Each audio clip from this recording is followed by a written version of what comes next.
Before we begin, if you enjoy tales that twist history into something strange and sleepy, consider subscribing to Nightfall Notions for more stories that blur the line between lullaby and lore. Now, settle in as we step into the quiet chaos of 17th century Salem, where a simple villager's snoring may just condemn them to the gallows. Chapter 1. The Accused Snorer. The village of Salem in 1692 was a place where silence was sacred, especially at night. The wind carried whispers through the pines, the creak of settling houses sounded like ghosts pacing, and the only interruptions were supposed to be the solemn tolling of the meeting-house bell, or the occasional howl of a hungry wolf. But there was another sound, a sound so disruptive, so unnatural, that it could only be the work of the devil himself. That sound was the snoring of Elias Thorne. Elias was a man of no particular distinction. He was neither especially pious nor especially wicked.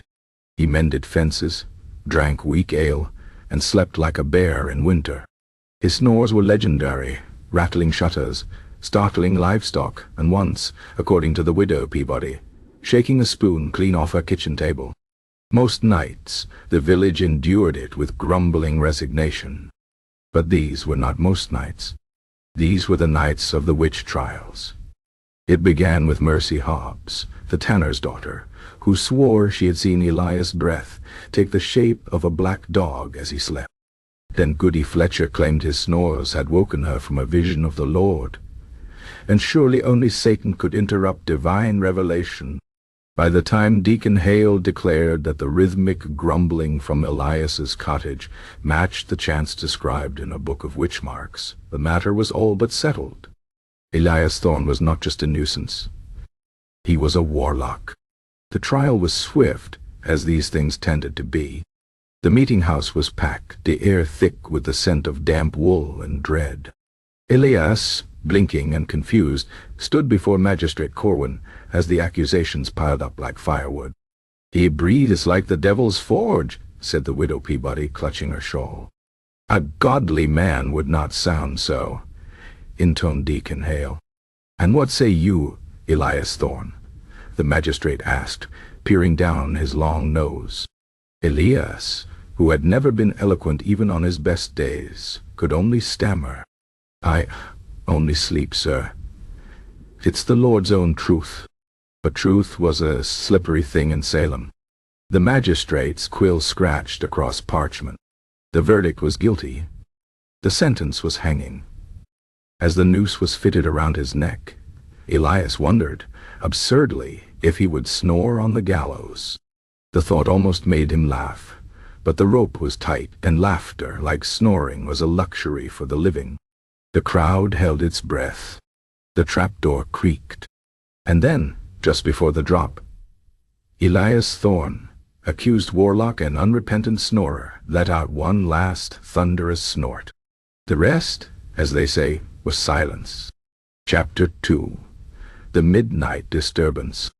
The night Elias Thorne's snoring became a matter of damnation rather than mere irritation. The village of Salem was already a tinderbox of suspicion. Every cough, every stumble, every poorly timed sneeze was scrutinized for signs of diabolical influence. But nothing, compared to the unholy racket that erupted from Elias's cottage just past midnight. It began as it always did, a deep, rumbling inhale, like the growl of a distant storm.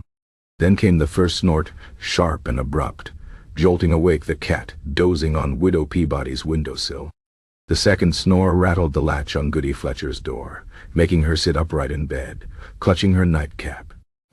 By the third, the entire village was awake, though none dared admit it was merely a man's nasal passages causing such a stir. Samuel Parry's daughter Betty swore she heard words in the snoring, dark incantations in a language no mortal tongue should know. Mercy Hobbs, who had already testified against Elias once, claimed the sound made her teeth ache as if the devil himself were gnawing on them. Even the livestock seemed agitated. Reverend Lawson's prized rooster crowed 3 hours early, as though the sun itself had been deceived by the noise. The village elders gathered at first light, their faces drawn with exhaustion and pious dread. Deacon Hale, whose own sleep had been plagued by dreams of Elias snores transforming into hissing serpents, declared it a sign. "No natural man makes such a sound," he intoned, stroking his beard with solemn gravity. "It is a disturbance of the spiritual order." Elias, unaware of the uproar, woke to the sound of his own stomach growling. He stretched, yawned, and scratched his beard, blissfully ignorant that his nighttime respirations had just been entered into evidence against him. He was halfway through a breakfast of stale bread and weak beer, when Constable Herrick appeared at his door, flanked by two grim-faced men from the watch. "Elias Thorne," the constable announced, "you are to come before the magistrate at once." Elias blinked. "What for?" "The midnight disturbance," Herrick replied, as though it were obvious. Elias frowned. "You mean my snoring?" The constable's jaw tightened. "We do not name such things so lightly." And so Elias found himself standing once more before Magistrate Corwin, this time accused not just of being a nuisance, but of summoning infernal forces through the sheer volume of his sleep. Goody Fletcher wept as she described how the sound had slithered under her door like a living thing. Deacon Hale presented a hastily scribbled note comparing Elias's snoring to the groans of the damned in Revelation. Even the normally level-headed Dr. Griggs admitted he had felt an unnatural chill in the air each time the snoring reached its peak. Elias, ever a man of simple needs, could only offer the same defense as before. "I was asleep." The magistrate steepled his fingers. And yet Elias Thorne, the entire village, was not. "Tell me, how does a godly man sleep while his neighbors lie awake, tormented?" Elias had no answer for that. He had never considered his snoring anything more than a quirk of nature, like a crooked nose or a stubborn cow. But in Salem, where every oddity was a potential hex, even the most mundane of truths could be twisted into evidence of guilt. As the trial wore on, the whispers grew louder. Some claimed Elias's snores had woken the dead in the nearby cemetery. Others said the sound had curdled milk in the pantry. By afternoon it was generally accepted that Elias Thorne did not snore, I conjured. And in a village where the line between the natural and the supernatural was thinner than a witch's patience, that was enough to seal his fate. The sentence, once more, was death. But as Elias was led back to his cell, the village braced itself. Because if his waking hours had caused such an uproar, no one dared imagine what the night would bring. Chapter 3. A Suspicious Sound. The morning after Elias Thorne's second sentencing, Salem's authorities gathered in the dim, smoke-stained confines of the meeting house to debate a matter of grave theological and judicial importance, whether a man's snoring could, in fact, be the work of the devil. The room smelled of damp wool and candle wax, the air thick with the kind of solemn tension that usually preceded either a prayer or a hanging. Magistrate Corwin sat at the head of the table, his fingers drumming against a well-worn Bible, while Deacon Hale and Reverend Lawson flanked him like grim sentinels. Constable Herrick stood near the door, arms crossed as if expecting Elias to burst in at any moment, snoring like a damned soul. "We must consider the evidence with godly discernment," began Reverend Lawson, his voice measured but weary. He had slept little the night before, kept awake not by Elias' snores, which, mercifully, had been silenced by the man's imprisonment, but by the unsettling quiet that followed. The absence of the usual nocturnal rumbling had left the village restless, as though the very air was holding its breath. Deacon Hale, never one to let reason interfere with righteous fervor, leaned forward. "The sound is unnatural. No man breathes with such force unless compelled by dark forces. Have we not heard of witches who send forth their familiars as toads or cats? Why not as a sound?" Magistrate Corwin rubbed his temples. "And yet, Goody Osborne's husband snores like a bear, and none accuse him of witchcraft." "Goody Osborne's husband does not shake the earth with his breathing," countered Hale. Constable Herrick cleared his throat. "Begging pardon, sirs, But my father snored something fierce, died in his sleep, peaceful as a lamb. Are we to dig him up and hang his corpse, just in case?" A murmur rippled through the room. The constable had a point, albeit an inconvenient one. Witchcraft trials were all well and good, but no one wanted to start exhuming the dead over something as common as a blocked nose. It was at this moment that Dr. Griggs, who had been quietly examining a suspicious mole on his own wrist, spoke up. "There is a medical explanation for snoring, gentlemen. A looseness of the uvula, or perhaps an obstruction in the nasal passages." Deacon Hale's eyes narrowed. "And who, pray tell, causes such obstructions?" "The Lord in his wisdom designed man's body to function without such vile noises. If it does not, we must ask why." The meeting dragged on, spiraling into increasingly absurd hypotheses. Perhaps Elias's snores were the echoes of hell's furnaces, belched forth through his sinful throat. Perhaps he had swallowed a demon in his sleep. Perhaps. And this was whispered by a particularly nervous tithing man. The snoring was not coming from Elias at all, but from an invisible spectre perched upon his chest, laughing at them all. Meanwhile, in his cramped cell beneath the meeting house, Elias Thorne sat with his back against the damp stone wall, listening to the muffled voices above. He had heard enough to know they were debating the spiritual implications of his cynicism, and the sheer ridiculousness of it almost made him laugh. But laughter, like loud breathing, was dangerous in Salem, so he swallowed it down and exhaled through his nose as quietly as he could. Outside, the village went about its day in a state of uneasy anticipation. Women peered nervously at their sleeping husbands, wondering if a particularly loud snort might warrant a hasty divorce. Children whispered that if you listened closely to Elias's snores, you could hear the names of the damned. Even the livestock seemed on edge. Reverend Lawson's cow gave sour milk, and everyone knew what that meant. By nightfall, no consensus had been reached. Magistrate Corwin, sensing the rising hysteria, decreed that Elias would remain imprisoned until further evidence could be examined. Preferably evidence that didn't involve listening to the man sleep. But as the village retired to their beds, an unspoken question lingered in the air. If Elias Thorne's snoring was truly the work of the devil, what would happen when he finally stopped? And, more troubling still, what if it wasn't? Chapter 4. The Testimony of the Neighbors. The following Sabbath, Magistrate Corwin decreed that Elias Thorne's case required further witness accounts before a final judgment could be rendered. The announcement sent a ripple of excitement through the village.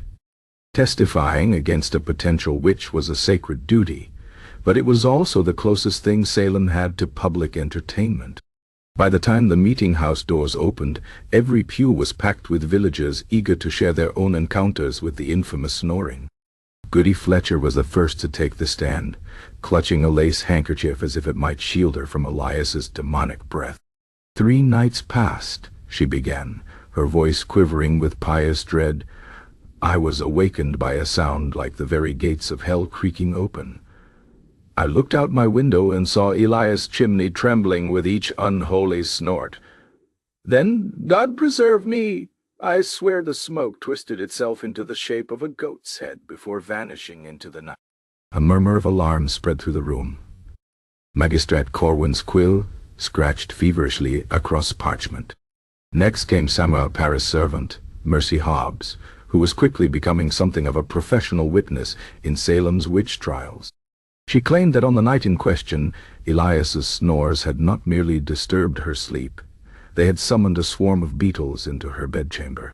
And when I struck one with my shoe, she added, eyes wide, it burst into a puff of black smoke that smelled of brimstone. Deacon Hale nodded sagely, as if this were irrefutable proof of diabolical interference. The testimonies grew increasingly elaborate as the day wore on. A farmer's boy swore Elias's snores had caused the family's turnips to sprout twisted faces. The miller's wife insisted her bread dough had refused to rise on the nights the snoring was particularly bad, and everyone knew only witchcraft could ruin good bread. One particularly imaginative tanner claimed the vibrations had rearranged the teeth in his daughter's comb into cryptic runes. Elias, slumped on the accused bench, stared at his own calloused hands as if they might provide answers. He had always known his snoring was loud. His late wife had often kicked him awake with a well-aimed elbow, but he'd never imagined it could be blamed for spoiled milk and insect infestations. Then came Widow Peabody's testimony. The widow, a woman who had buried 3 husbands and was thus considered an authority on all things unnatural, hobbled to the stand with the gravitas of a seasoned prosecutor. "Gentlemen," she declared, "you have heard of the Snoring's earthly disturbances, but I bring darker tidings." She paused for effect. "Last Tuesday, as the clock struck midnight, Elias's snores woke me from a dead sleep, and when I peered out my window, I saw not 1 moon in the sky, but 2. A gasp swept through the meeting house. Even Magistrate Corwin's eyebrows shot up. "The second moon," the widow continued, "was red as blood, and it pulsed in time with his accursed breathing. Then just as suddenly as it appeared, it winked out like the devil himself, closing one eye to mock us." This was too much for Elias. "I was asleep," he blurted out. "How in God's name could I make a second moon?" The room fell silent. Then Deacon Hale let out a dry chuckle. "Ah, but that is precisely what a witch would say. Deny his own power while flaunting it before us all." The magistrate nodded, though he looked less certain. "Have you any witnesses to this second moon?" Widow Peabody drew herself up. "I needed no witnesses. The Lord is my witness." This seemed to settle the matter. As the testimonies concluded, a pattern emerged. The further removed a villager was from Elias's actual cottage, the more outlandish their claims became. Those who lived nearest to him spoke of rattling windows and disturbed sleep. Those farther away described spectral hounds and cursed crops. By the time a man from the neighboring farmstead claimed Elias's snores had reversed the flow of a nearby creek, even some of the more credulous villagers began exchanging dubious glances. Yet in Salem, doubt was a luxury few could afford. With each exaggerated account, Elias's fate grew more certain. The snoring was no longer merely a nuisance. It was a full-fledged supernatural phenomenon, a nightly assault on the godly order of the village. As the sun dipped below the trees, Magistrate Corwin adjourned the proceedings. The evidence, he declared, would be reviewed prayerfully before a final verdict was reached. The villagers dispersed, some whispering excitedly, others casting nervous glances at the darkening sky. That night, for the first time in weeks, Salem lay in perfect silence. Elias, locked in his cell, made no sound at all. And somehow, that was even more unsettling. Chapter 5. The Snoring as Evidence. The morning of the formal deliberation dawned gray and damp, the kind of weather that seeped into bones and made even the most steadfast men question their convictions. Magistrate Corwin sat at the head of a long oak table in the meeting-house, flanked by Reverend Lawson, Deacon Hale, and a grim-faced panel of village elders. Before them lay a single sheet of parchment listing the charges against Elias Thorne, each more absurd than the last. The primary evidence, his snoring. Not spectral evidence, not a witch's mark, not even a suspiciously well-fed cat. Just the ungodly sound of a man breathing heavily in his sleep. Corwin cleared his throat and opened the proceedings with a solemn declaration. "We are gathered to determine whether the accused's nocturnal disturbances constitute sufficient proof of witchcraft under the law." He paused, glancing at the parchment. "The question before us is whether a bodily function, however vigorous, can be considered diabolical in nature without corroborating signs of compact with the devil." Deacon Hale, never one to let legal technicalities interfere with divine judgment, leaned forward. "Scripture tells us the devil works in subtle ways. Must we wait for Elias to sprout horns before we act? His snoring is an assault on godly ears, a torment to pious folk. What greater proof do we need than the suffering of good Christians? Reverend Lawson, whose patience had grown thinner with each outlandish testimony, tapped his fingers against the table. By that logic, half the village men could be hanged. Old Jeremiah Bartlett snores like a sawmill, and no one has accused him of witchcraft. Yet, muttered a tithing man in the back. Corvin ignored the interruption. The law requires more than inconvenience as evidence. Where are the witch marks, the familiars, the curses upon livestock? At this, Constable Herrick spoke up. Begging your pardon, magistrate, but Elias's snores have been linked to soured milk, blighted crops, and Widow Peabody's 2 moons. That seems more than mere inconvenience. A murmur of agreement rippled through the room. Corvin massaged his temples. The legal quandary was thornier than he cared to admit. Witchcraft trials relied on spectral evidence, visions and signs invisible to all but the afflicted. But Elias's snoring was indisputably real. Too real. That was the problem. Goody Fletcher, permitted to observe the proceedings as the first complainant, could no longer contain herself. "Your Honor," she interjected, wringing her hands, "just last night, my eldest daughter swore she heard whispers in the wind between his snores. Dark words, unholy words." "What words?" Corvin asked wearily. She could not make them out, but "Then it is not evidence," Corwin snapped, silencing her with a raised hand. The debate stretched into the afternoon. Legal precedents were consulted, though none addressed respiratory noises as damning testimony. Dr. Griggs, summoned for medical insight, opined that snoring was caused by obstructions, not occult forces, but his voice was drowned out by Deacon Hale's booming rebuttal.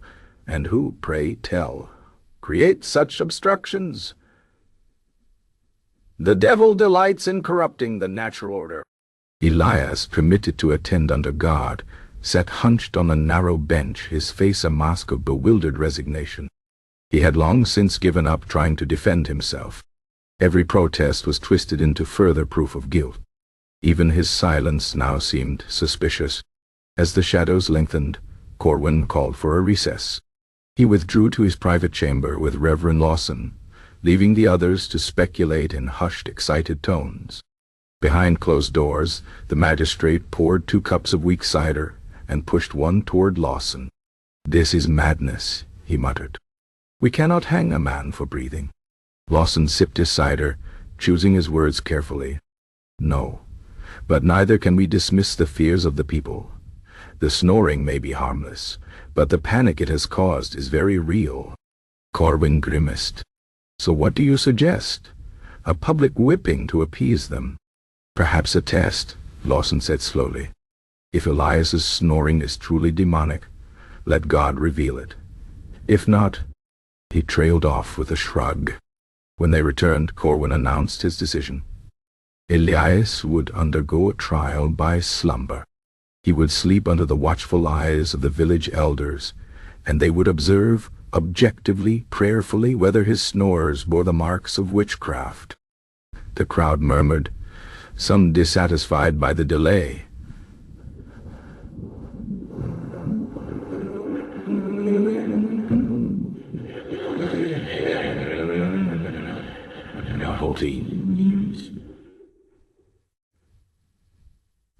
Others intrigued by the novelty. Deacon Hale looked as though he might protest, but even he could not argue with divine scrutiny. That evening, Elias was escorted to the meeting house, where a cot had been prepared beside the pulpit.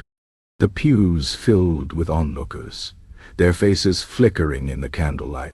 Elias, stripped of his coat and shoes as a precaution against hidden charms, lay down under the weight of dozens of staring eyes. "Sleep," Corwin commanded. Elias closed his eyes. The room held its breath.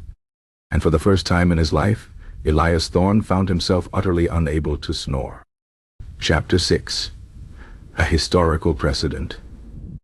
The failed trial by slumber left the village in a state of uneasy confusion. Elias Thorne had not produced a single snore under observation, and yet no one was willing to declare him innocent. The absence of evidence, Deacon Hale argued, was merely further proof of the devil's cunning. Had not Satan himself been known to vanish when holy men drew near? Magistrate Corvin, growing increasingly weary of the proceedings, decided to settle the matter once and for all by consulting legal precedent. If snoring could be tried as witchcraft, surely history would provide guidance. He sent Constable Herrick to fetch an ancient mildew-spotted tome from the meeting-house archives, the Compendium of Ecclesiastical Judgments, a leather-bound volume containing records of witch trials, dating back 2 centuries. The book smelled of dust and decay, its pages brittle with age. As Corvin flipped through its entries by candlelight, the villagers waited in hushed anticipation. "Ah," Corvin said at last, his finger resting on a faded passage. "Here we are. Why the case of the snoring blacksmith, Flanders, 1423. He cleared his throat and read aloud. One Henricus of Bruges, a blacksmith of surly disposition, was accused of witchcraft after his neighbors reported his nightly respirations resembled the bellows of hell's own forge. Upon examination, the local magistrate noted that the accused snores could be heard 3 houses distant, and that livestock refused to enter his workshop." A murmur passed through the crowd. This sounded promising. Corvin continued.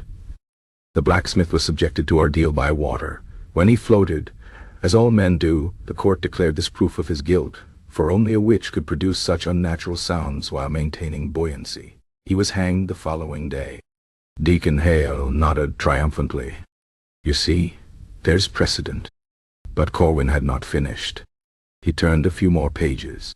"Then we have the matter of the hiccuping Nun, Normandy, 1489. Sister Marguerite, a devout woman of unblemished reputation, developed persistent hiccups during Vespers. When they persisted for 3 weeks, despite prayers, fasting, and the application of leeches, she was accused of breathing in league with demons. Witness." He paused. She was exonerated after the hiccups ceased during a visit from the bishop, though the records note she was thereafter confined to silence for the remainder of her days. Reverend Lawson frowned. "What of the snoring blacksmith's verdict? Surely that bears more directly on our case." Corvin flipped further back. "There is also why the trial of the whistling tailoring. Zurich, 1398, a man whose nostrils allegedly produced a perfect rendition of greensleeves whenever he slept. The court ruled it a manifestation of unholy mimicry, and ordered his nose sewn shut as a precaution." He closed the book with a thump. "The point, gentlemen, is that history is littered with such absurdities. For every case where a bodily function was deemed witchcraft, there are a dozen where it was rightly dismissed as nonsense." The room fell silent. Even Deacon Hale seemed momentarily at a loss. Then Widow Peabody, who had been listening from the back, spoke up. "But magistrate, in the case of the blacksmith, was it not the unnatural wool volume of the snoring that condemned him? Much like our own predicament?" Corvin pinched the bridge of his nose. "The blacksmith was also accused of cursing cattle and causing a nearby river to run backward. Elias Thorne is accused of disturbing sleep and, allegedly, summoning a second moon. The 2 are not equivalent. But the principle remains," Hale insisted. "Unnatural sounds are a known hallmark of witchcraft. The Ye Males Maleficarum itself warns of witches who communicate through noises most irregular." Elias, who had been listening with growing disbelief, could no longer contain himself. "So every man who snores, hiccups, or whistles in his sleep is a witch now. Should we hang the entire village and be done with it?" The magistrate shot him a warning look, but the damage was done. A nervous titter spread through the room. The sheer impracticality of prosecuting every nighttime noise was dawning on even the most fervent believers. Corvin seized the moment. "I will not condemn a man on medieval superstition and hearsay. Unless new evidence arises, this case is dismissed." A chorus of protests erupted, but the magistrate had made up his mind. With a final rap of his gavel, he declared the matter closed. Elias was free to go, though the sideways glances from his neighbors suggested his reputation would not recover so easily. As the crowd dispersed, murmuring of injustice and divine wrath, Corwin lingered behind, staring at the ancient tome. He wondered how many other lives had been upended by similar accusations over the centuries. How many snores, coughs, or sneezes had been twisted into signs of damnation. The thought was as absurd as it was unsettling.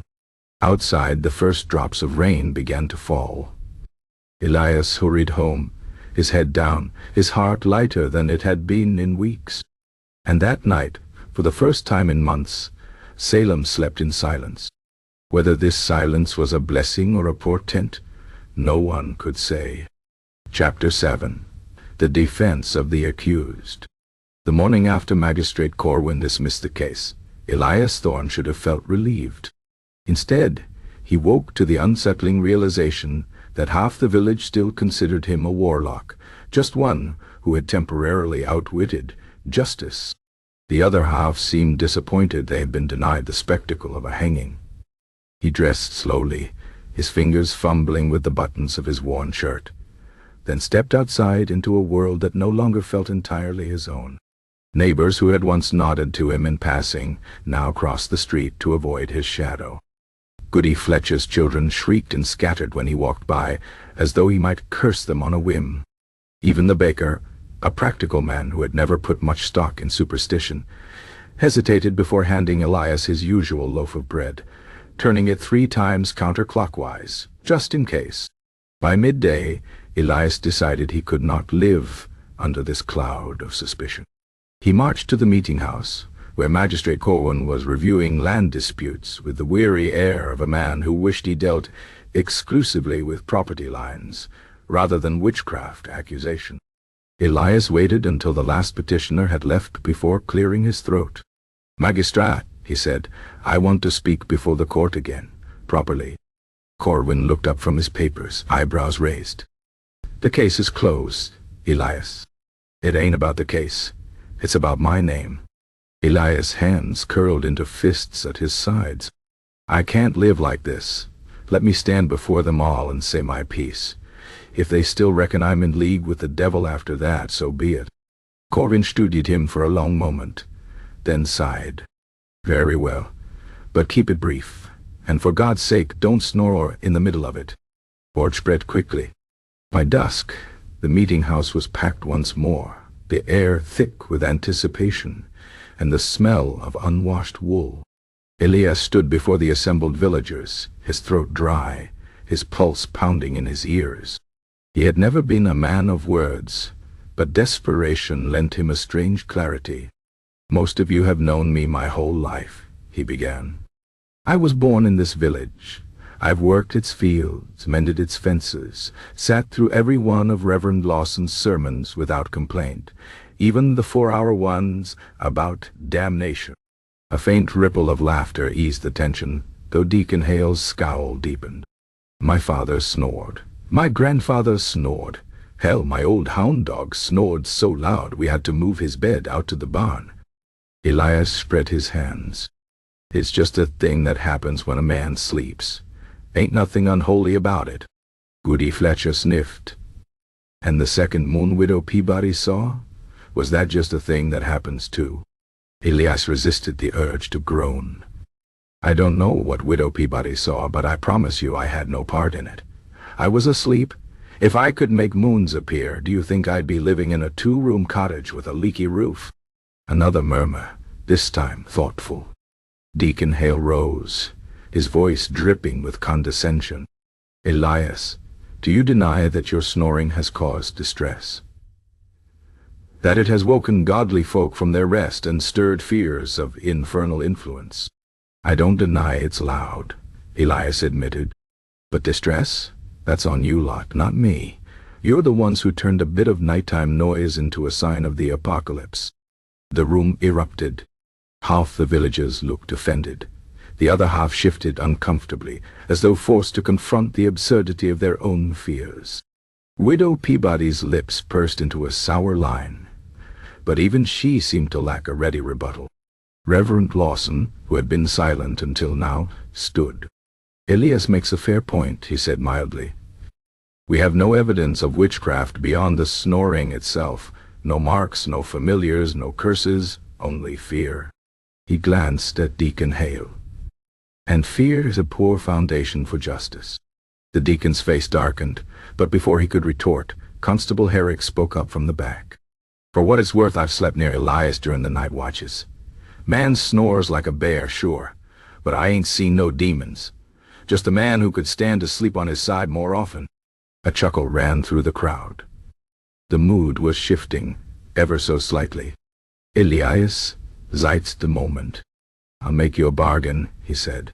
"I'll move my bed to the far end of my cottage, stuff my pillow with goose down, and if any of you can still hear me through the walls, I'll sleep in the barn until winter. But I won't stand here and pretend I'm guilty of witchcraft for something every man in this room has done at least once in his life." For a long moment, no one spoke. Then Magistrate Corwin nodded. "That seems a reasonable solution, unless there are further objections." No one met his gaze. Even Deacon Hale, after a loaded pause, sat back down with a grudging huff. The matter, it seemed, was settled. As the villagers dispersed, Elias caught snippets of conversation. Some still suspicious, most simply relieved to have the whole bizarre affair behind them. Widow Peabody muttered about the dangers of complacency, but even her venom seemed half-hearted. The truth was, witch hunts were exhausting, and Salem had other matters to attend to. That night, Elias lay awake long after the village had gone quiet, staring at the rough beams of his ceiling. The cottage felt different now, as though the air itself had lightened. Outside, an owl hooted in the distance, and the wind rustled the leaves of the old oak by his door. Normal sounds. Human sounds. And if his own breathing joined them in a familiar, rumbling chorus, well, that was just life. Chapter 8. The Village Sleep Expert. Just when it seemed Salem might finally lay Elias Thorne's case to rest, a new complication arose in the form of Ezekiel Pindle, a traveling tinker who arrived in the village the following market day. Pindle was a wiry man with a patchwork cloak and an air of self-importance, hawking his wares from a battered cart that smelled faintly of sulphur and old cheese. Among his assortment of nails, ribbons, and questionable remedies was a hand-painted sign declaring him Ezekiel Pindle, scholar of somnological arts and nocturnal disturbances. It was Widow Peabody who first spotted the sign, and, sensing an opportunity to revive the faltering case against Elias, immediately dragged Pindle before Magistrate Corwin. "This man," she announced, "is an expert on sleep." Pindle, who had been in the middle of attempting to sell a bottle of dragon's breath elixir to the miller's wife, straightened his collar and assumed a solemn expression. "Indeed, good magistrate, I have studied the mysteries of slumber from London to Constantinople. I have diagnosed kings and cured paupers of their nightly afflictions. If there is diabolical interference in this village's sleep, I shall uncover it." Corwin, who had been looking forward to a quiet afternoon reviewing crop yield reports, suppressed a groan. "And what precisely qualifies you as an expert on sleep?" Pindle produced a yellowed scroll from his satchel, unfurling it with a dramatic flourish. "A certificate from the University of Padua," he declared. Reverend Lawson, peering over Corwin's shoulder, frowned. "This appears to be a receipt for 3 yards of linen." Pindle snatched the scroll back. "A clerical error. The true documentation is temporarily misplaced, but my knowledge is unimpeachable. Why, just last year in Ipswich, I identified a coven of witches solely by the way they snorted in their sleep." This was enough for Deacon Hale, who had been sulking since Elias's defense. "Let him examine the accused," he urged. "If nothing else, it will put the matter to rest." And so, with great reluctance, Magistrate Corwin permitted Pindle to visit Elias's cottage that evening to observe his sleeping habits. Elias, who had been enjoying a rare peaceful afternoon mending a fence, was less than thrilled when Constable Herrick arrived with the news. "A sleep expert?" he repeated flatly. "You mean a charlatan?" Herrick shrugged. "Widow Peabody's insisting. Best humor him or she'll have the whole village believing you scared him off with dark magic." Grumbling, Elias agreed. At dusk, Pindle arrived at the cottage carrying an assortment of bizarre instruments. A brass funnel attached to a length of hose, a compass that appeared to be missing its needle, and a small bellows that squeaked ominously when squeezed. He spent the better part of an hour taking measurements, which mostly involved muttering to himself and jotting nonsense in a stained notebook, while Elias sat stiffly on his bed, arms crossed. "Tell me," Pindle said at last, peering at Elias through a monocle that kept falling out, "do you often dream of goats?" Elias blinked. "What? Goats? Horned creatures? Perhaps a sensation of being watched while you sleep?" "Nis, now." Pindle nodded sagely. Precisely what a man possessed would say. He turned to the small crowd that had gathered outside the cottage. Widow Peabody, Deacon Hale, and a handful of other curious villagers. "The evidence is clear. This man's snoring is caused by a demon nesting in his nasal passages. I have seen it before in Vienna, or possibly Dover." Elias threw up his hands. "You've seen demons in people's noses?" "Not personally," Pindle admitted. "But a colleague of mine once treated a man who sneezed out a full Latin catechism backward. The case is well documented." Deacon Hale looked disturbingly intrigued by this. Widow Peabody nodded in grim satisfaction. Elias, realizing the farce was spiraling out of control, decided to take drastic action. "Fine," he said. "Let's settle this now. You claim there's a demon in my nose? Then do something about it." Pindle hesitated. "What?" "Exorcise it. Right now. If I'm possessed, surely a learned man like yourself can drive the demon out." A murmur of interest ran through the onlookers. Pindle's confidence wavered, but under their expectant gazes he had no choice. He cleared at his throat, raised his brass funnel like a scepter, and began chanting in what he presumably believed was Latin, but sounded more like a cat coughing up a hairball. Elias sat perfectly still, resisting the urge to laugh. After 5 minutes of increasingly desperate incantations, during which absolutely nothing happened, Pindle began to sweat. "The demon is unusually stubborn," he managed. Or Elias said dryly, "There isn't one." The gathered villagers exchanged glances. Even Widow Peabody's certainty seemed to falter. It was Constable Herrick who finally broke the silence. "I think we're done here." Pindle, sensing his credibility evaporating, attempted one last bluff. "Perhaps the demon has fled." "Yes, that must be it. My methods have driven it out. You're welcome, good people of Salem." No one bought it. As the crowd dispersed, muttering in disappointment, Pindle packed up his instruments with markedly less flourish than he displayed earlier. He avoided Elias as he slunk out the door, though not before Elias pressed a copper penny into his hand. "For your trouble," he said with a smirk. The next morning Pindle's cart was gone, though rumors persisted that he'd left behind a bottle of dragon's breath, elixir in the tavern, where it was now being used to polish boots. As for Elias, he slept soundly that night, and if his snores were louder than usual, well, there was no one around to complain. Chapter 9. The Witchfinder's Dilemma. Reverend Increase Pickering, Salem's newly appointed Witchfinder, arrived in the village with a reputation that preceded him. A gaunt man with piercing eyes, and a voice like gravel being dragged across a shovel, he had personally overseen the conviction of 7 witches in the neighboring county of Andover. His methods were thorough, his piety unquestionable, and his certainty absolute until, that is, he encountered the peculiar case of Elias Thorne.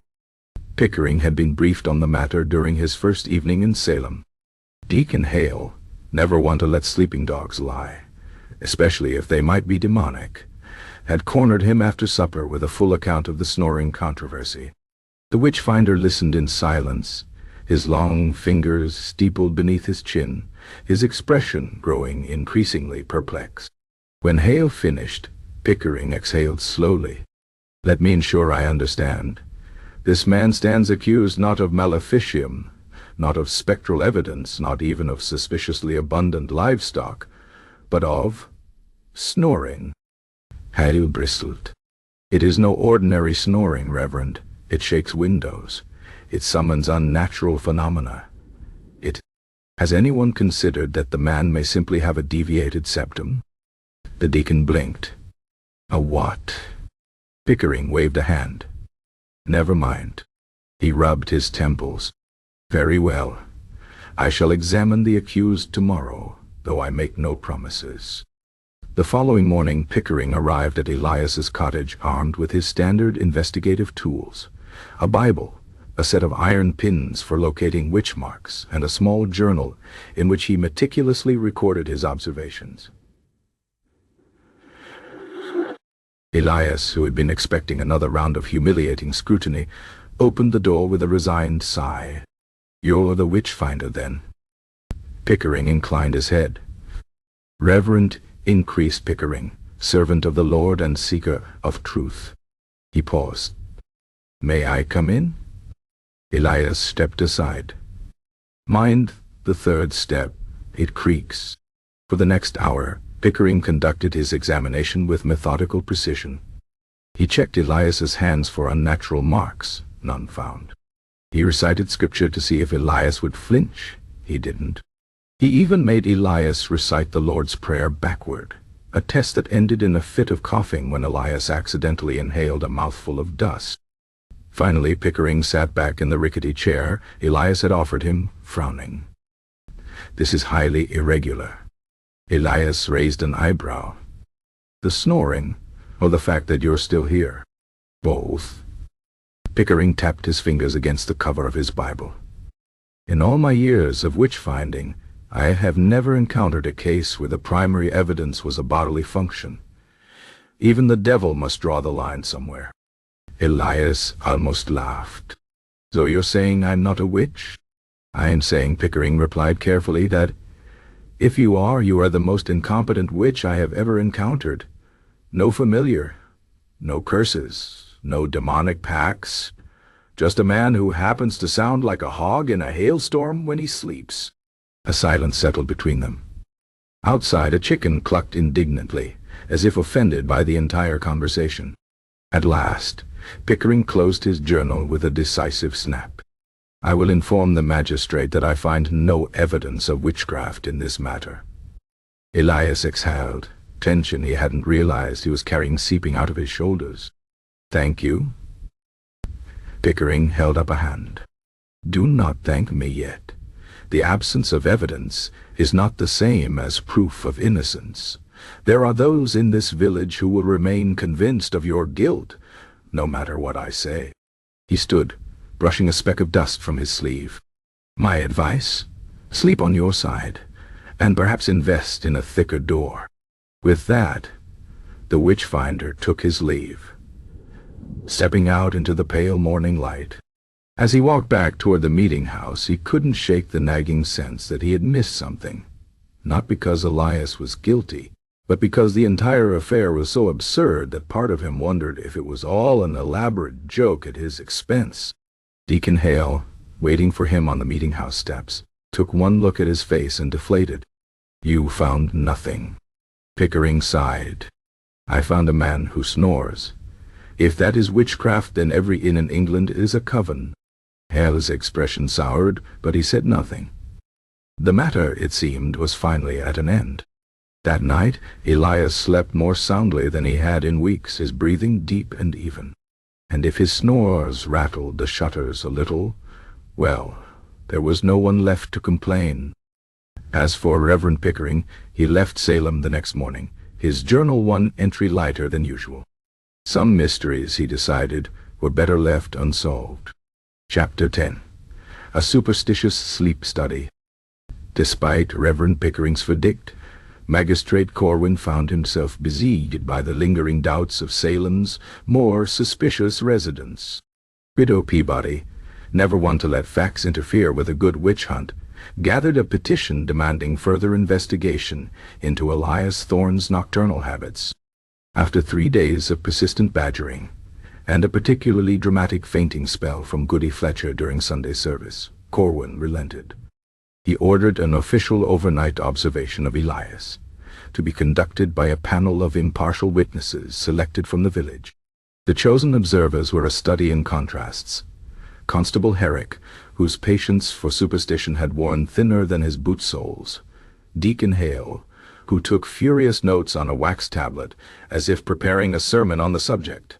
Widow Peabody, clutching a rosary in one hand and a jar of suspicious-smelling salve in the other. And young Thomas Putnam, who had volunteered mostly because his father had forbidden him to go. At dusk, the group assembled in Elias's cramped cottage, where a single bed had been moved to the center of the room for optimal scrutiny. A candle flickered on the table, casting long shadows across the faces of the observers as they arranged themselves on stools and the lone chair Elias owned. Elias, sitting stiffly on the edge of the bed, eyed them warily. "So I just sleep?" "Precisely," said Deacon Hale. "We shall bear witness to the phenomenon and record any signs of diabolical influence."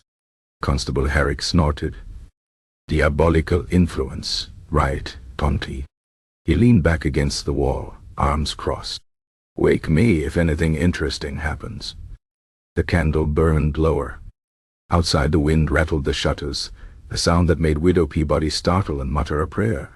Thomas, who had been promised a shilling by his friends for a full report, fidgeted with the hem of his coat.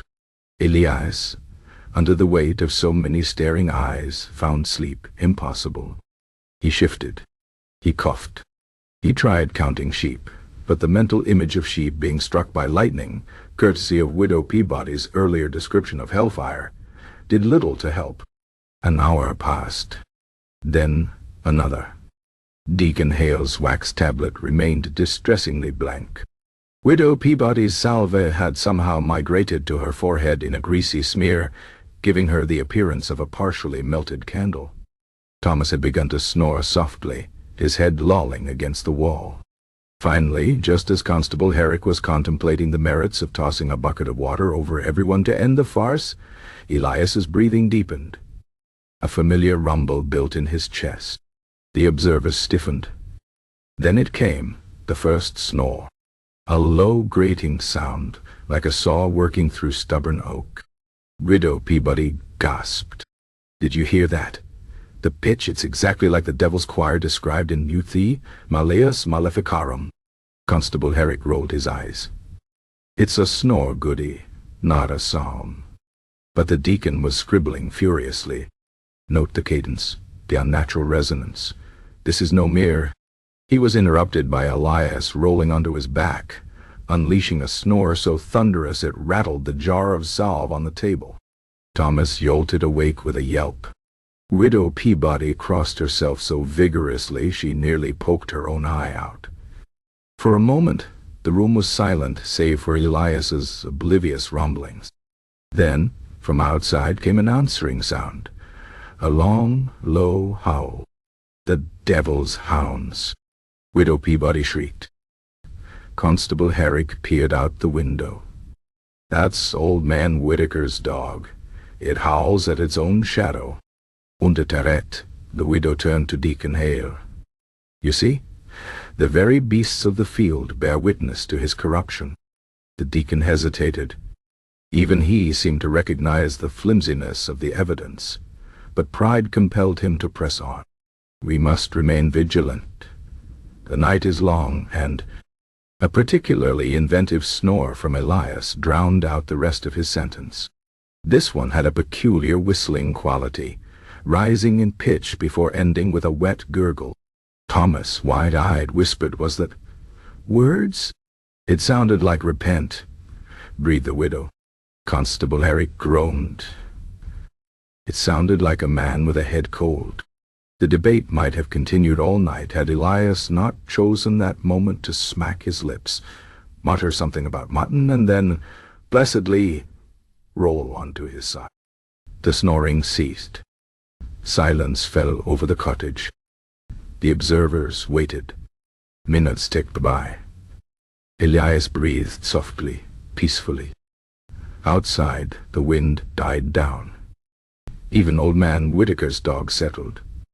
At last, Constable Herrick stood. "Right, that's that then. No demons, no curses, just a man who sleeps like a lumber mill." He stretched. "I'm going home." Deacon Hale looked torn between relief and disappointment. Widow Peabody opened her mouth to protest, but a glare from the constable silenced her. As the group filed out into the pre-dawn gloom, Thomas lingered, glancing back at Elias' sleeping form. "Do you really think it's just snoring?" he asked Herrick. The constable clapped a hand on the boy's shoulder. "Thomas, if every noisy sleeper was a witch, we'd have to hang half the colony." He nodded toward the cottage. "That's just a man. A loud, irritating man, but a man all the same." With that, they dispersed, leaving Elias to sleep in peace, a peace that would at last extend to the rest of Salem.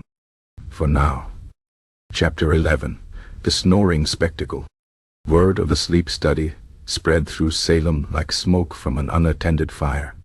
By midday, every villager had heard some version of events, the peculiar whistling snores, Widow Peabody's hysterics, the constable's exasperated dismissal, and each retelling grew wilder than the last. By the time Magistrate Corwin stepped outside to enjoy what he hoped would be a quiet pipeful of tobacco, he found a crowd gathered in the square, buzzing with anticipation. At its center stood Deacon Hale, holding court with the fervor of a man who had narrowly avoided admitting he was wrong. The sounds were unnatural, he declared to a cluster of wide-eyed listeners. Not merely loud, but eye-patternandy, as though conveying some dark message. And the timing, just as the widow cried out, the very beasts of the field answered. Goody Fletcher clutched her shawl. "I always said there was something uncanny about that man's breathing." "You said the same about your husband's flatulence," muttered the miller's wife, not quite under her breath. The magistrate sighed, watching the spectacle unfold. He had hoped the matter was settled, but Salem, it seemed, was not yet done with Elias Thorne. The tipping point came when Widow Peabody, never one to let momentum fade, climbed onto the edge of the dry goods barrel and raised her hands for silence. "Good people of Salem," she cried. "We have been too hasty. The Witchfinder may have found no marks, the constable may scoff. But have we not all heard the evidence with our own ears? Have we not all felt the unease in our bones when that man sleeps?" A murmur of agreement rippled through the crowd. "Then let us settle this once and for all," she proclaimed. "Let the accused sleep before the entire village, so that all may judge for themselves whether this is mere noise or something far darker." The suggestion was met with immediate enthusiasm. Someone shouted that they should charge admission. Another suggested selling pies. Magistrate Corwin, realizing he was fighting a losing battle, reluctantly agreed, on the condition that no torches, pitchforks, or hastily constructed gallows would be permitted. And so it was that, as dusk fell, nearly every soul in Salem gathered in the meeting-house, where Elias's bed had been dragged and positioned at the front of the room, like a stage. The air was thick with the scent of damp wool and anticipation. Children perched on parents' shoulders for a better view. Old man Whitaker had brought a flask of something potent, and was sharing it liberally. Even Reverend Lawson, who had privately confided to Corwin that he was beginning to regret his career choices, sat in the front row with the resigned air of a man attending a particularly tedious execution. Elias, for his part, stood beside the bed with his arms crossed, surveying the crowd with a mix of disbelief and resignation. "This is ridiculous," he announced to no one in particular. "Then prove it," shot back Widow Peabody. "Lie down and sleep if you've nothing to hide." Constable Herrick, stationed near the door in case of mob-related incidents, leaned over to mutter to the magistrate. "If he does turn out to be a witch, at least we won't have to drag him far for the hanging." Corwin shot him a look. With great reluctance, Elias stretched out on the bed. The room fell silent. Outside, An owl hooted as if sensing the absurdity of the situation. For a long moment, nothing happened. Elias stared at the ceiling. The crowd fidgeted. Widow Peabody's salve had migrated to her chin. Then, just as the first impatient whispers began, the first snore erupted. It was, by any measure, a spectacular performance. A deep, guttural rumble that shook the pews, followed by a high-pitched wheeze that made the children giggle. Someone in the back gasped. "That's no natural sound."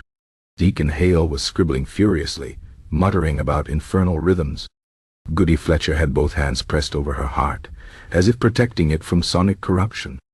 Old Man Whitaker took another swig from his flask and declared, "I've heard worse from my wife." Elias, oblivious, rolled onto his side, unleashing a snore so complex it seemed to have multiple movements, like a symphony composed by a tone-deaf bear. The village seamstress swooned, or pretended to, at least, as she had long nurtured a grudge against Elias for tracking mud into her shop. Then came the pièce de résistance, a snore that began as a low growl, climbed to a piercing whistle, and ended with a sound disturbingly reminiscent of a dying goose. The crowd erupted. "It's a message from the devil," cried the tenor. "It's a e-colding," countered the miller. Widow Peabody, sensing her moment, flung her arms wide. "Do you need further proof? This is no mere mortal noise. This is—" A loud, wet snort from Elias cut her off mid-tirade. Then, with perfect comedic timing, he farted. The meeting-house dissolved into chaos. Children howled with laughter. Men guffawed. Even Deacon Hale's stern facade cracked. Widow Peabody looked as though she might spontaneously combust. Constable Herrick, wiping tears from his eyes, turned to Magistrate Corwin. "Well, still think he's a witch?" Corwin, fighting a losing battle against his own laughter, shook his head. "I think," he said, "we've all wasted a great deal of time." And with that, the snoring spectacle reached its inevitable conclusion. Not with a verdict, not with a hanging, but with a reluctant, sheepish admission that sometimes, just sometimes, a snore was only a snore. As the villagers dispersed, grumbling or chuckling according to their dispositions, Elias slept on, blissfully unaware that he had just become Salem's most infamous folk legend. And if his snores that night were louder than ever, well, who was left to complain? Chapter 12. The Unexpected Witness. 2 days after the great snoring spectacle, just as Salem was beginning to settle into an uneasy truce with Elias Thorne's respiratory habits, a stranger rode into town. He was a lean man with a salt-and-pepper beard, dressed in a travel-stained coat that had once been fine. A brass-studded medical case was strapped to his saddle, and the way he carried himself suggested he was accustomed to being listened to. He introduced himself to the innkeeper as Dr. Nathaniel Whitlow, lately of Boston, and inquired about lodging. Naturally, within the hour, someone mentioned the notorious snoring case. Whitlow listened with growing fascination, his bushy eyebrows climbing higher with each absurd detail. When the tale concluded with a public sleep demonstration, he set down his tankard with a decisive thud. "This," he announced, "is the most preposterous thing I have ever heard." The innkeeper shrugged. "You weren't there, doctor. That man's snores could wake the dead." "Undoubtedly," Whitlow said dryly. "But not, I think, through witchcraft." The next morning he presented himself at the meeting-house where Magistrate Corwin was attempting to review tax records in blessed silence. Whitlow introduced himself properly. Harvard-educated, former surgeon to the Massachusetts militia, and got straight to the point. "I understand you've been tormenting some poor soul over a perfectly ordinary case of obstructed breathing." Corwin pinched the bridge of his nose. "Dr. Whitlow, I assure you this matter is more complicated than—" "It's not," Whitlow interrupted. "Show me this alleged witch, and I'll give you a proper diagnosis in 5 minutes." With nothing to lose, and perhaps a quiet hope of finally putting the matter to rest, Corwin sent for Elias. When Elias arrived, blinking in the morning light, Whitlow examined him with brisk efficiency. He peered into his nostrils, pressed a cold hand to his throat, and made him breathe deeply while listening to his chest with a wooden tube he produced from his case. The whole process took precisely 4 minutes and 50 seconds. "Well?" demanded Deacon Hale, who had materialized the moment word spread of the doctor's presence. Whitlow wiped his hands on a handkerchief. "The man has an enlarged uvula and a deviated nasal septum, possibly from an old injury. It's obstructing his airways when he sleeps, causing the vibrations you people seem to find so sinister." A stunned silence greeted this pronouncement. Widow Peabody, who had been lurking by the door, pushed forward. "A what? And a what?" Whitlow sighed. "The dangly bit at the back of his throat is too big, and his nose is crooked inside. It makes him snore." He turned to Elias. "You've likely been a noisy sleeper since childhood, yes? Ever broken your nose?" Elias touched the bridge of his nose absently. "Fell out of a hayloft when I was 8. "There you have it," Whitlow said, as if that settled everything. It did not, of course, settle anything. Deacon Hale's face darkened. "You expect us to believe this anatomical explanation, when we have witnessed the devil's work with our own eyes?" Whitlow looked at him with the weary patience of a man explaining basic arithmetic to a particularly dense child. "I expect you to believe the evidence of medicine over superstition, unless you're suggesting God himself makes mistakes in human design." The deacon recoiled as if struck. "Blasphemy." "Science," Whitlow corrected. He reached into his case and produced a small metal instrument. "I can even demonstrate. Elias, if you'd open your mouth." "No?" Widow Peabody shrieked. "He'll curse us all with his devilish tools." Whitlow paused, the instrument hovering in midair. He looked slowly from the widow's horrified face to the magistrate's resigned expression to Elias's bemused shrug. A long, awkward silence stretched. At last, Whitlow sighed and returned the tool to his case. "I see. Well." He snapped the case shut with unnecessary force. "If you'd rather believe in witchcraft and basic physiology, that's your prerogative. But I warn you, hang every loud sleeper in the colonies, and you'll soon run out of rope." With that, he turned on his heel and strode out, leaving behind a room thick with tension. Elias cleared his throat. "So, can I go now?" The magistrate waved a hand in dismissal. Elias didn't need to be told twice. Outside, Whitlow was already mounting his horse, his mouth set in a grim line. He caught sight of Elias lingering nearby and gestured him over. "A word of advice," he said quietly. "Sleep on your side. It helps, and if you ever find yourself in Boston—" He pressed a folded scrap of paper into Elias' hand. "A name and address. There's a surgeon there who can fix that septum, discreetly." Elias stared at the paper, then back at the doctor. "Why help me?"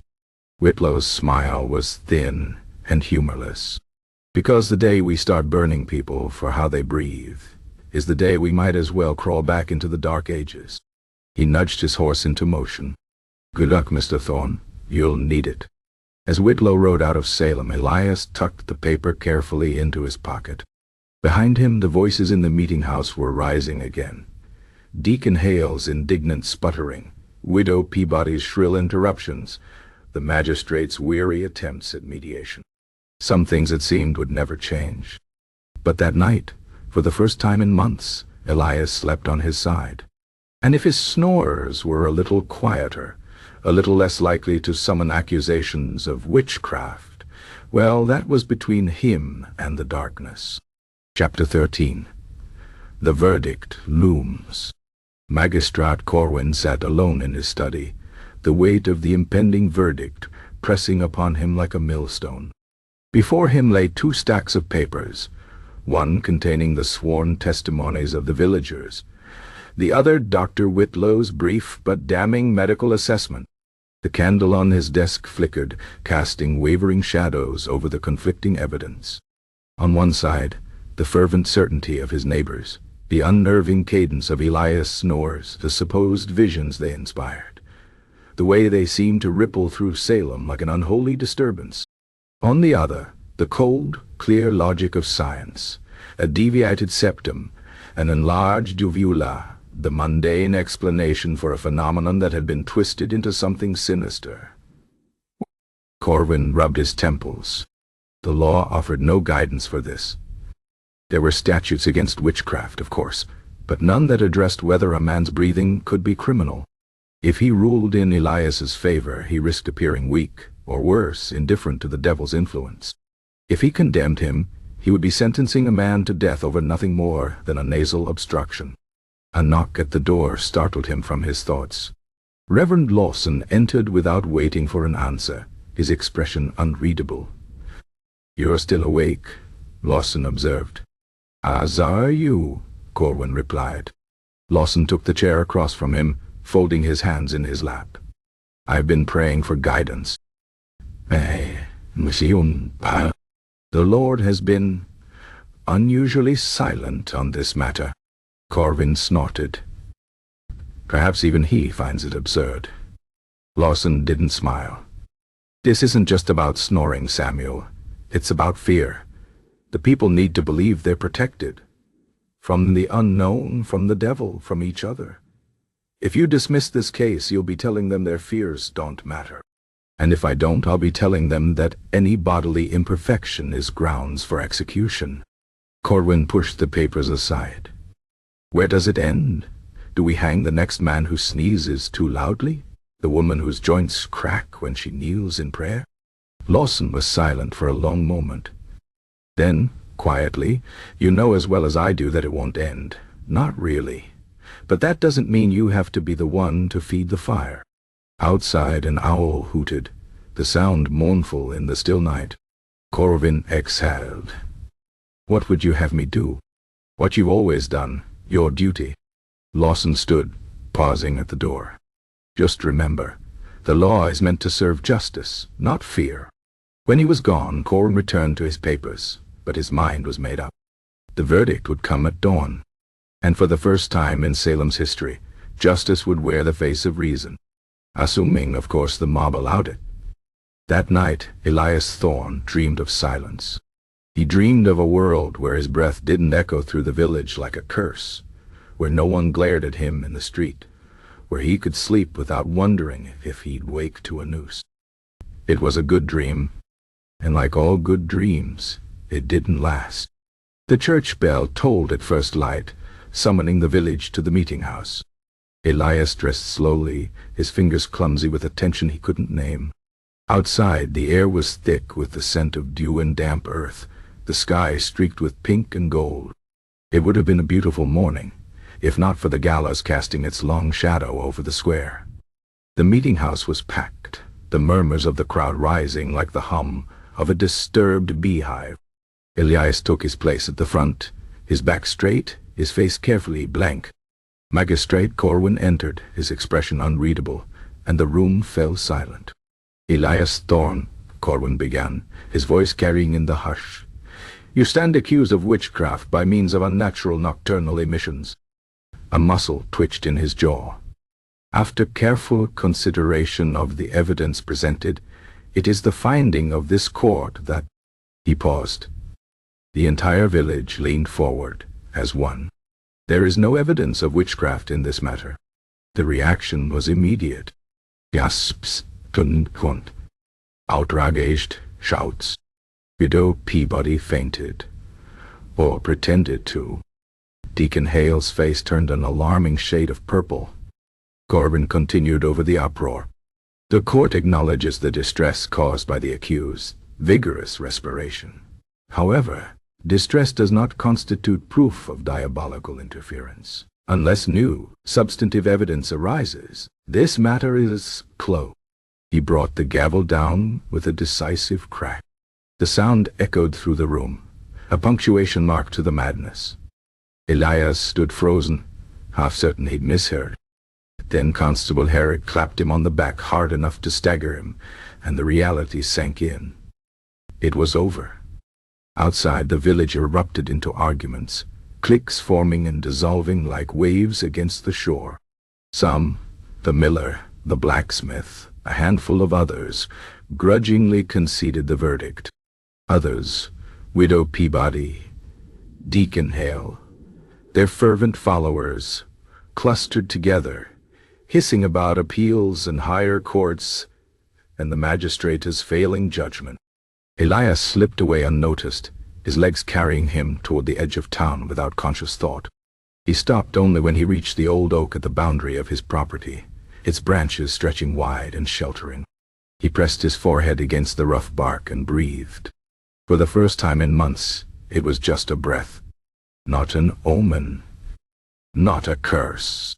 Just air, moving in and out. Alive but dumb. Behind him, Salem seethed, but for now, for this single moment, the world was quiet. And that, Elias thought, was enough. Chapter 14. The irony of justice. The verdict should have been the end of it. Magistrat Corvin had spoken. The law had declared Elias Thorne innocent. The matter, by all rights, should have been settled. But Salem had never been particularly fond of reason. The first sign came at the market, 3 days after the trial.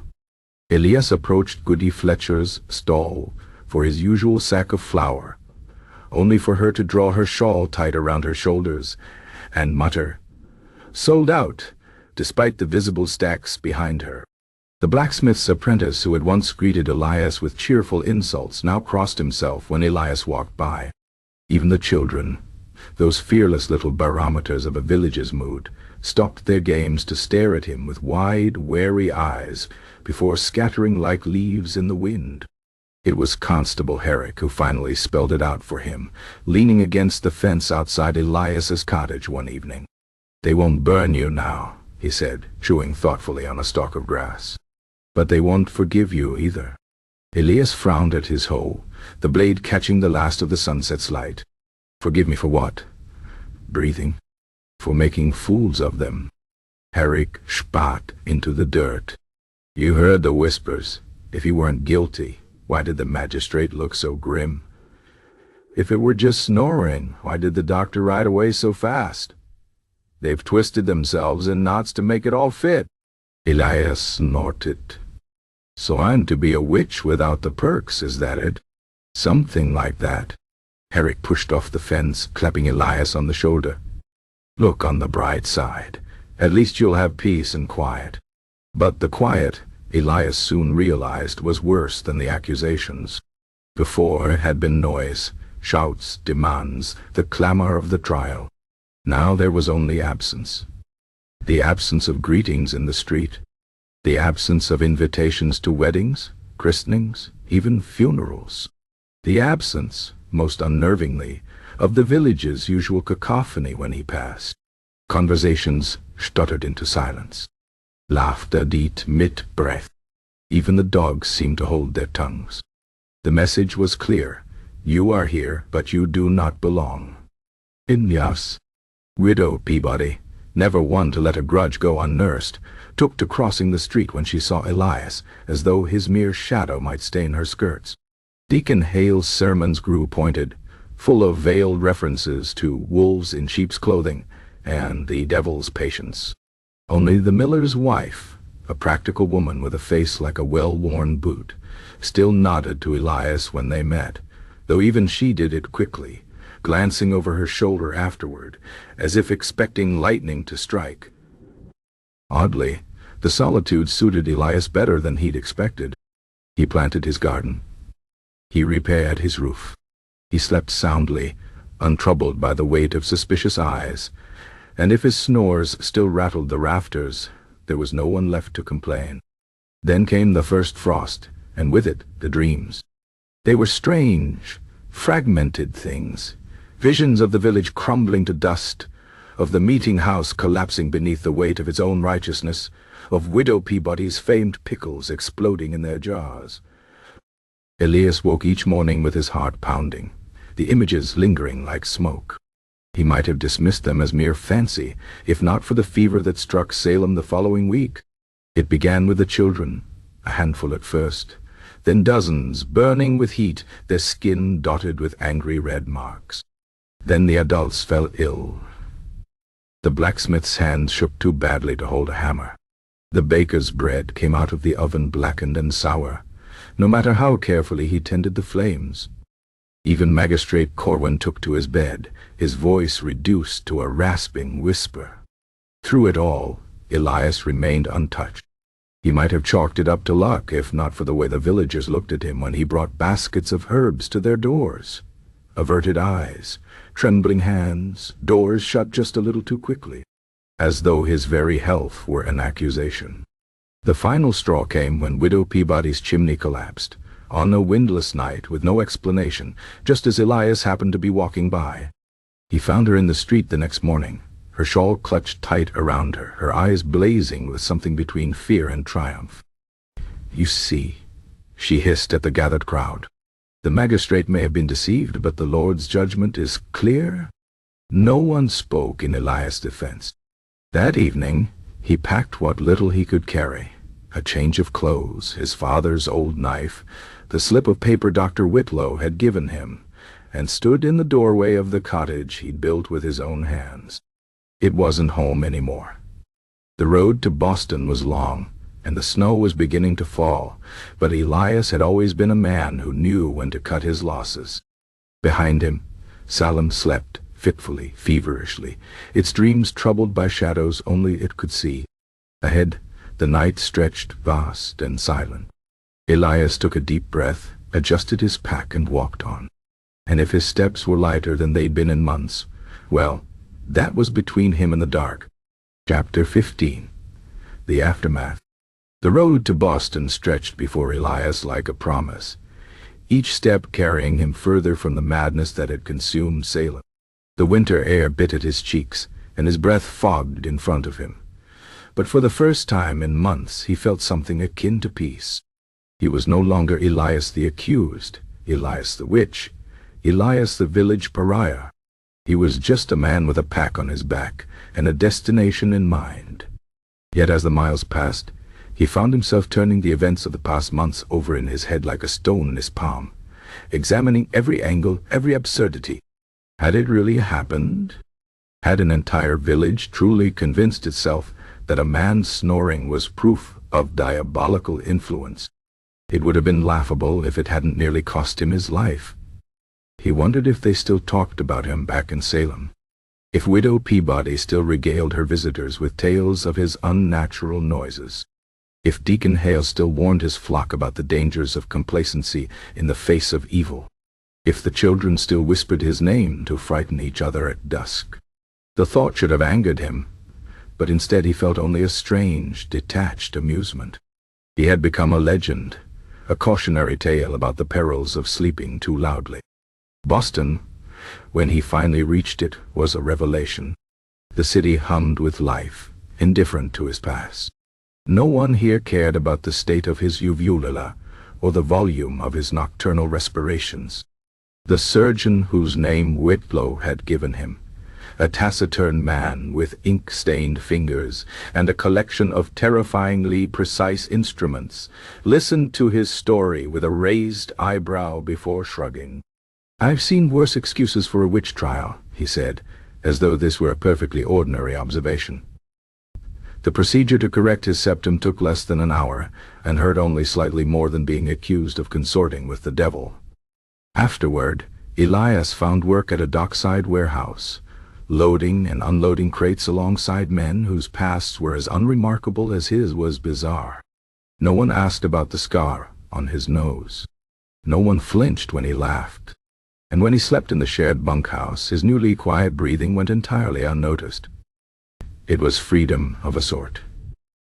But sometimes, in the dark hours before dawn, Elias would wake to the sound of his own breath, smooth, unobstructed, no longer the thunderous force that had once shaken shutters, and smile. Not because he was grateful for the change, though he was. Not because he missed Salem, though he didn't, but because the world was a strange and ridiculous place, and he had lived to see it. And if, on his deathbed, Many years later, his last words were rumored to be a particularly impressive snore. Well, that was just the world having the final laugh, as it always did. Miles away, in a village that had long since forgotten the weight of its own fear, the wind rattled the shutters of an empty cottage, and somewhere very faintly a dog barked at nothing at all. Chapter 16. A new legend is born. Time, as it always does, softened the edges of the truth in Salem. Within a year of Elias Thorne's departure, the story of the snoring witch had already begun to grow new layers, like moss creeping over a forgotten stone. The children were the first to embellish it, whispering that his snores could summon storms, that his exhales carried the names of the damned, that he had once woken an entire graveyard with a single snort. By the time the tale reached Widow Peabody's younger cousins in Marblehead, Elias's legend included a spectral goat that appeared whenever he breathed too deeply. The fever that had struck Salem after Elias left became, in retelling, the witch's revenge, a plague sent by Elias from afar, though no one could explain how a man whose greatest crime was poor nasal alignment had suddenly acquired such power. The collapsed chimney? Clearly the result of a curse muttered in his sleep. The sour milk in Goodman Hale's cellar? Obviously, the work of a vengeful spirit left behind by the snoring warlock. Even those who had known Elias personally found themselves caught in the story's pull. The blacksmith's apprentice, now a grown man with children of his own, swore to wide-eyed listeners that he had once seen Elias' snores take physical form.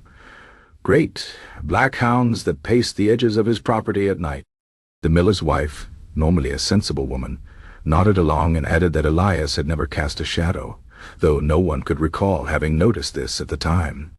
By the time Magistrate Corwin passed away, peacefully in his sleep, though some muttered that his snores in those final hours had sounded suspiciously familiar, the legend had fully eclipsed the man.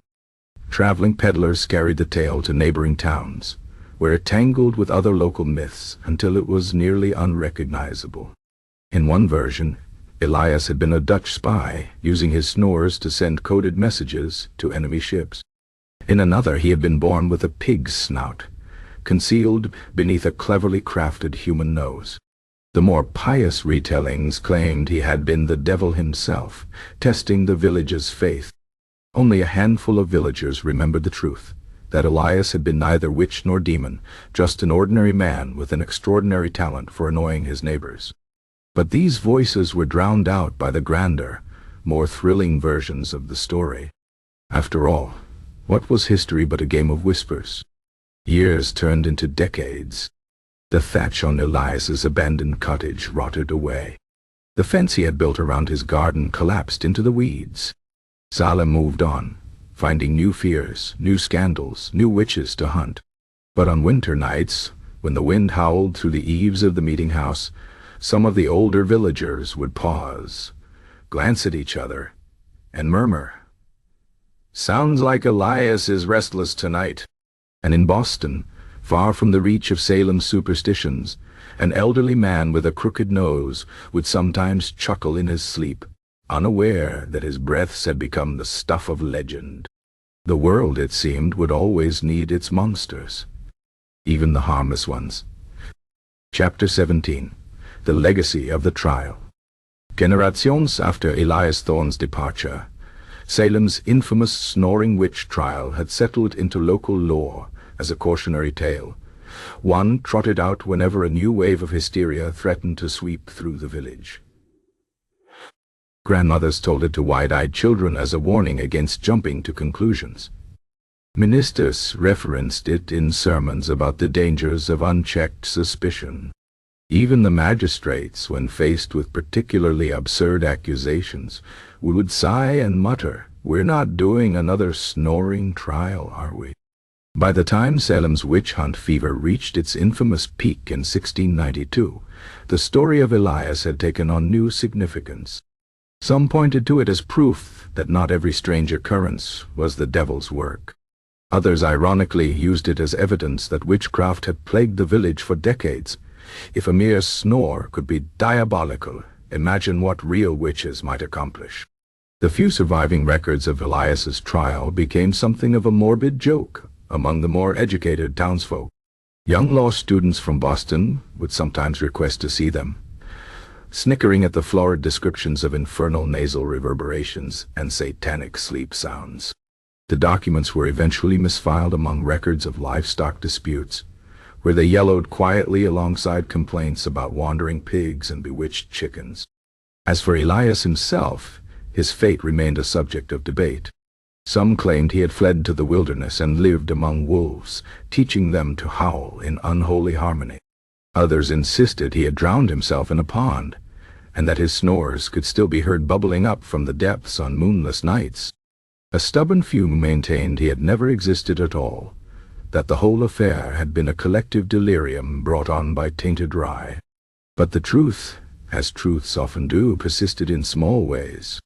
In the quiet hours when the village slept, a particularly loud snore from a husband or child might still prompt a drowsy, half-serious murmur of Elias, "Bless you," before the culprit was poked into silence. The old thorn cottage, though long since collapsed, was said to be the best place to find certain herbs, not because they grew better there, but because no one else dared harvest them. And on the rare occasions when a traveling doctor passed through town, there was always at least one villager who would hesitantly ask about nasal obstructions, just in case. The lesson, if there was one, had been imperfectly learned. Salem still feared what it did not understand. It still sought patterns in chaos, meaning in coincidence, monsters in the dark. But now and then, when accusations flew too freely or panic threatened to spiral, someone would clear their throat and say, "Remember the snoring witch?" And for a moment, just a moment, reason would prevail.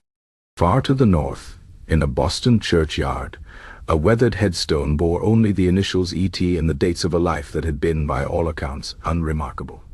But the stories, of course, lived on. And so, in their way, did Elias. Chapter 18. The Modern Parallel. Centuries after Elias Thorne's trial, the world had changed in ways his accusers could never have imagined. The meeting house where he had stood before Magistrate Corwin was now a museum, complete with a gift shop selling "I Survived the Salem Witch Trials" t-shirts and "Witches Brew" coffee mug. Tourists snapped selfies where gallows once stood, and children dressed as witches for Halloween without fear of being hanged for it. Yet for all the progress, certain human tendencies remained stubbornly unchanged. In a cozy Cambridge lecture hall, Professor Eleanor Winslow adjusted her glasses and tapped her laptop, pulling up an image of Elias's trial record for her History of American Mass Hysteria seminar.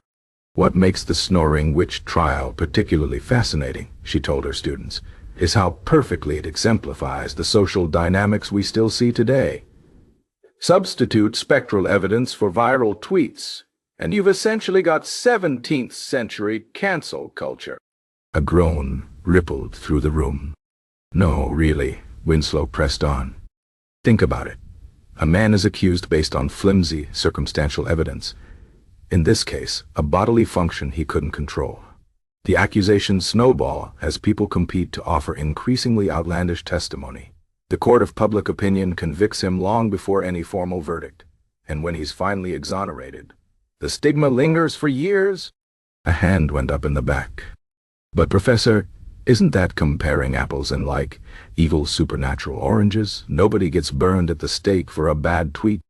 Winslow smiled. "No, but they do lose jobs, relationships, sometimes even their safety. The mechanisms have changed, but the impulse remains the same.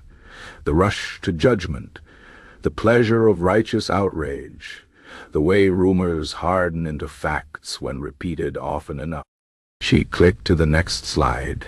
A blown-up deposition from Widow Peabody describing Elias's snores as the very trumpet of Beelzebub.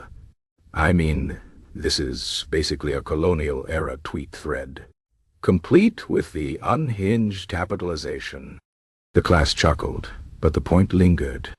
Later that afternoon, in a coffee shop down the street, two students debated the lecture over pumpkin spice lattes. "It's not the same," insisted one, stirring aggressively. People back then were ignorant. We have science now. Facts. A friend snorted. Tell that to the guy who got fired because someone misheard what he said in a crowded bar. Or the author who got dropped by her publisher because of a joke she made in 2009. She scrolled through her phone.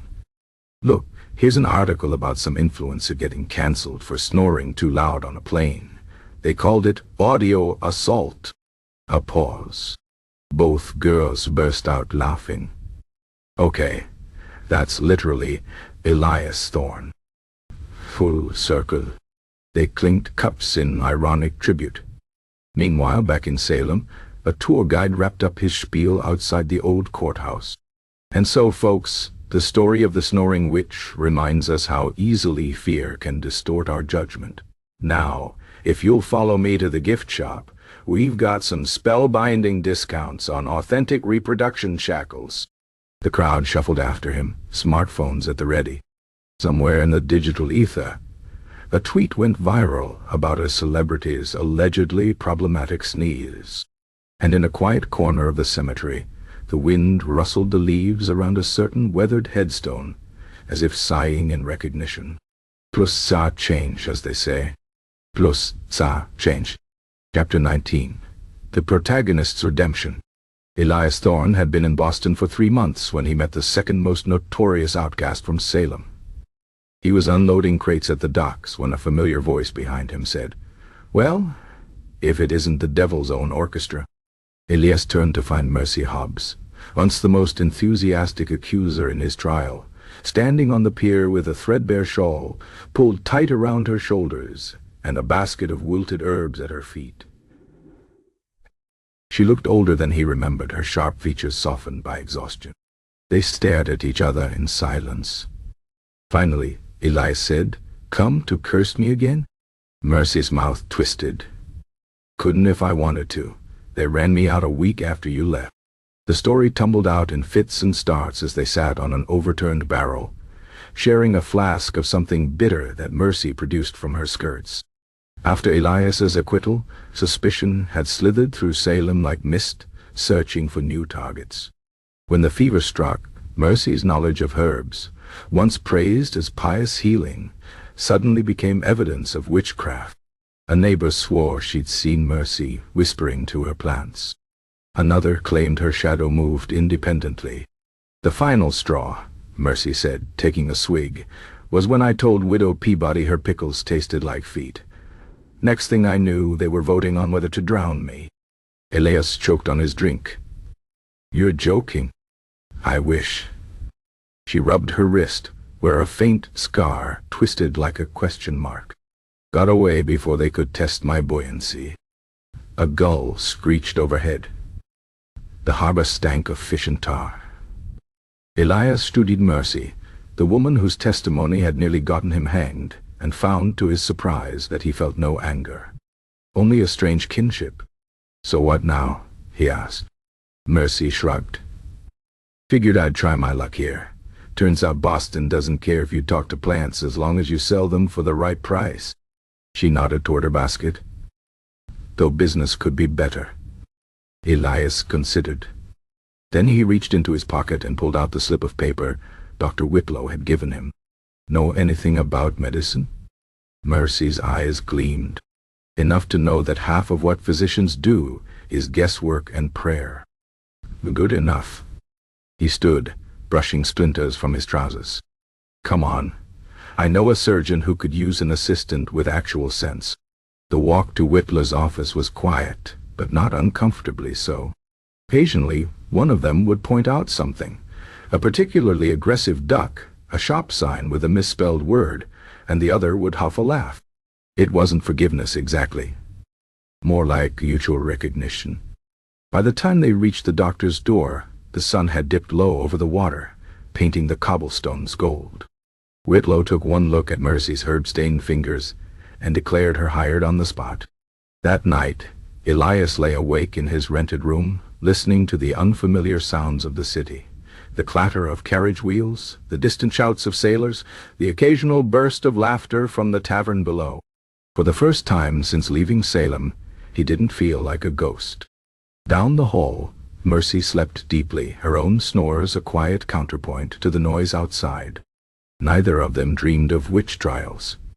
And if, in the years that followed, a certain Boston surgeon's office became known for its unusually effective herbal remedies and its staff's dark sense of humor, well, that was nobody's business but theirs. Somewhere to the north, the wind rattled the shutters of an empty cottage. But no one was listening. Chapter 20. The Final Snore. Elias Thorne died as he had lived, loudly, and without apology.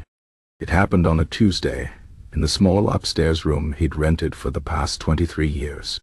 The surgeon's assistant found him the next morning, lying peacefully in bed, his mouth slightly open as if mid-snore. There was no dramatic flourish to his passing, no last cryptic words. Just an old man who had gone to sleep and forgotten to wake up. The surgeon's assistant, now gray-haired herself but still sharp as a scalpel, closed his eyes and sighed. "Well, Elias," Mercy murmured, "at least you waited until after I perfected that snore remedy." She pried the empty vial from his fingers, a failed experiment in nasal decongestion, and tucked the blanket around his shoulders out of habit. Boston buried him quietly in the same churchyard where so many other unremarkable lives had been laid to rest. The stone was modest, the ceremony brief. Mercy tossed a handful of herbs into the grave, "to keep you from haunting anyone with that racket," she muttered, and that was that. But stories, like echoes, have a way of lingering. Years later, a young doctor fresh from Edinburgh paused by Elias's grave. Squinting at the weathered inscription, "E.T.," he read aloud. Could this be? He pulled a well-thumbed medical journal from his bag, flipping to an article titled On Nasal Obstructions and Their Misdiagnosis as Supernatural Phenomena. The case study, submitted anonymously by a Boston surgeon decades prior, had become something of a legend in certain medical circles. A breeze rustled the leaves overhead as the doctor read the final lines. When the patient's breathing improved markedly post-procedure, though his snoring retained a certain theatrical quality. When last observed, he was sleeping soundly, and one might add, innocently. The doctor chuckled, patted the headstone, and walked on. Meanwhile in Salem, a group of children dared each other to approach the ruins of the Thorne cottage at dusk. The bravest among them crept close enough to press an ear to the crumbling wall. "I hear it!" she shrieked, scrambling back. The snoring. Her friends screamed and scattered, their laughter mixing with the evening birdsong. Far below, a gopher tunneled through the foundations, its breathing loud and entirely ordinary. And somewhere between history and memory, between fact and folklore, Elias Thorne slept on, unbothered, unburdened, and blissfully unaware that he had ever been anything but an ordinary man. The world, after all, had moved on to new panics, new scandals, new monsters. But in the quiet moments, when the wind howled just so through the eaves, or when a particularly impressive snore rattled a bedroom window, someone, somewhere, would inevitably smile and whisper, "Elias, bless you." And perhaps in his way he did.